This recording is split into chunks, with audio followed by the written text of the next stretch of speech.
Have you ever heard the story of how the great Emperor Akbar met his cleverest courtier? It's a tale that starts not in a grand palace, but deep in the woods. One day, Emperor Akbar and his companions were out hunting. After a long, unsuccessful day, they were tired, thirsty, and a bit lost. They decided to head to a nearby village for some help.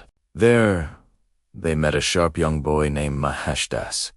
He was bright and full of energy, and he readily agreed to guide them. Not knowing he was talking to the Emperor, Maheshdas was surprisingly bold. When Akbar asked for his name, the boy cheekily asked Akbar his name first. This wasn't rudeness, but a display of confidence and wit that caught the Emperor's attention. Impressed by the boy's cleverness, Akbar gave him a royal ring. He told Maheshdas to come and meet him once he was grown up. It was only after Akbar left that the boy looked closely at the ring and realized he had just met the great emperor himself. Years passed, and Maheshdas, now a young man, decided it was time to take up the emperor's offer. He traveled to the royal court in Agra. He stood quietly in a corner, observing the proceedings. That day, Akbar posed a question to his noblemen. Which flower is the most beautiful on earth? The courtiers offered their opinions. The rose, for its beauty and fragrance, said one.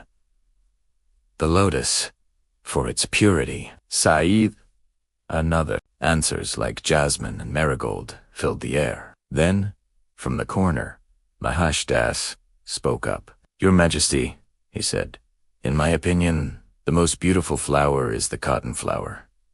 The entire court burst into laughter.